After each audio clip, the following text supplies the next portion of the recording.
I know people have had a lot of their doubt with My Hero Academia. A lot of famous YouTubers out there have said that My Hero Academia fell off and it's terrible now, which is just not true because the show has always been good. Yes, you can say it's never had as big of a peak after Season 3 because Season 4's first half was good, but the second half was not bad, but meh. And then you had Season 5, which wasn't very good in my opinion, but still wasn't a bad season, more just in the okay side. My Villain Academia saved it. Then you had Season 6, which was good because it was the start of the war arc, but then they messed up the ending of the season with how Vigilante Deku was barely in it. But was overall, you could notice it was a step up from Season 5, definitely in my opinion. You then had Season 7, which is when people started realising this show revived itself, and now we have Season 8, which just ended, and people think the show is back to how it usually was. Even though, like I said, this show never became anywhere near bad, not mentioning the fans, and they think My Hero Academia Season 8 is good. I'm here to elaborate on that, because I genuinely think My Hero Academia Season 8 is an amazing season.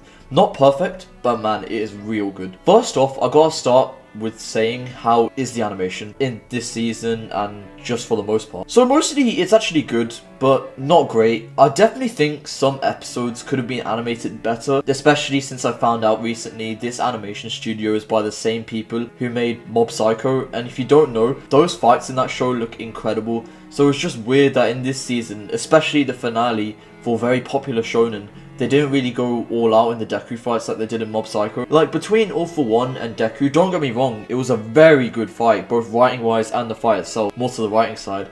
But I wish you could have saw more of what was happening, in my opinion. Like, Deku was using more of his powers and using it to see how much he's grown and changed from how he was in Season 1 with no power. Either way, I'm not going to complain much about it, but it's still, in my opinion, just, I kind of wish they had more of those stuff that made it more flashy and cool. But because they had absolute beautiful, amazing shots that were done better in the anime rather than the manga, for example, this shot here looked stunning. Deku's final smash, which was not to mention a beautiful scene, and it actually made me quite emotional, and a lot of people, I'm assuming, very emotional with how well it was animated. In terms of story, Season 8 picks up right from where Season 7 ended, which was All Might versus All For One, and this is when we all thought that All Might would have died here, but yeah, he didn't. One of my issues, actually, with not just this season, but the war arc they had in general, is that there definitely should have been more casualties. For example, I definitely think All Might should have died because it would have made all the destruction that was caused have a larger impact on not just Deku, but the whole city as well. Since the character All Might, who was a hero for 3 seasons straight, had been killed by the villain that the public thought had been killed in Season 3. However, I still do appreciate that this season and the arc in general does feel like a final arc. It doesn't feel like it's an arc that's just slapped in to conclude the show. It feels like a well-developed conclusion to the series. All the characters fighting for their lives to stop the villains with a lot of emotional impact is what makes this arc special. I don't think there was an episode in this season where I was bored or I felt like I didn't want to watch anymore. Every episode there was always something happening that kept me engaged with this season. Even after Deku had defeated All For One with his final smash and the war had ended, the last couple episodes all being the heroes just moving on and the characters in Class 1A and the other ones just graduating and seeing where they would go from there in the future was genuinely beautiful. I know this is random, but hell yes am I glad that Baku Deku fans got their loss and Uraraka and Deku got together. I'm also aware that there apparently is going to be an OVA episode, but it's coming out next year and I didn't want to wait too long, so I just decided to make the review now. I will properly review MHO overall as well in the future, but for now this is just my review on Season 8. There was just amazing moments, like Deku and Uraraka having to talk with each other and she was crying because she was depressed about Toga, and that was just really sweet. I did kind of not like how all the characters disappeared. They couldn't have their moment. I kind of wanted them to have their moment, but you know, it was fine still. I didn't really mind it. Also, like the scenes between Shigaraki and Deku, and when Deku saw how Shigaraki's backstory, and also finding out that All For One had basically actually like planned Shigaraki's backstory to happen. I know a lot of people don't really like that. I thought it was fine for the most part. I didn't really hate how All For One had it all planned and it was all planned out. It wasn't just random. I kind of do wish it was like in the random section where it was just like, oh, this was just random, it was just a random occurrence that had happened, it wasn't all planned by a character and the main villain. I don't really like All For One like that, personally. I don't think he's bad by any means. He's not bad, but it's just not really my type of villain that I'd appreciate. He's cool, I guess, but he's not really... I don't know what the word is, but it's just not very intimidating to me. Like, he is intimidating, but it's not like... I don't really like his story that much. I know the whole story between his brother and him, but most of the reasons for becoming a villain and his ideals for becoming a villain I didn't really like much. He does feel like a threat though, so I will give it that. And him being the final villain, I was completely fine with. I know a lot of people weren't really happy about that, I saw on Twitter, but, you know, I was fine with it. I didn't really mind him being the final villain. I would have preferred Shigaraki to be a final villain, because I don't really like All For One nearly as much as Shigaraki. I always prefer Shigaraki, I think he's much better. I even think some of the side villains is better than All For One, like Darby, because I remember like the plot twists that we had. I think it was season 6. Himiko Toga and her story, and also Spinner.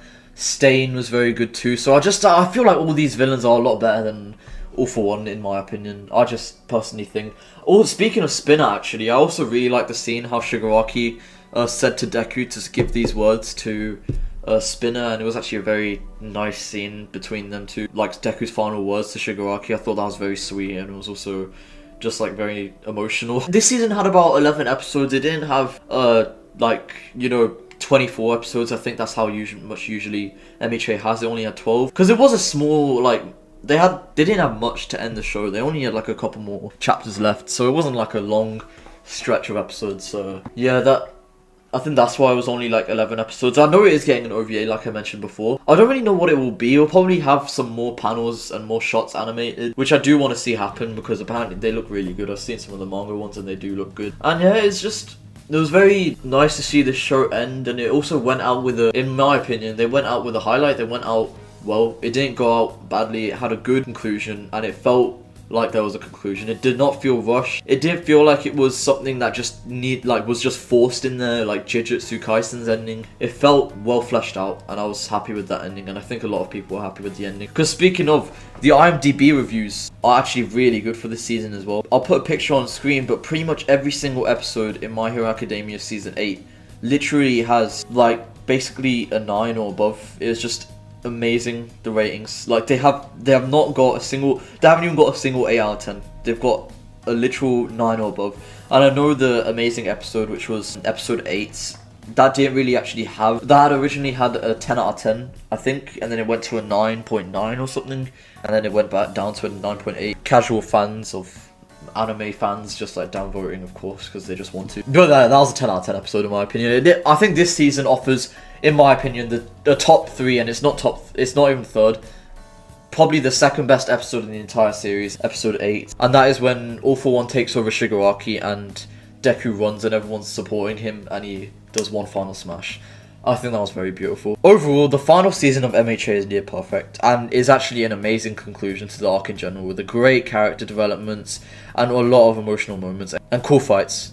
With that said, I'm going to go ahead and give My Hero Academia Season 8 an 8.5 out of 10, maybe a 9. Thanks for watching, and I'll see you on the next one.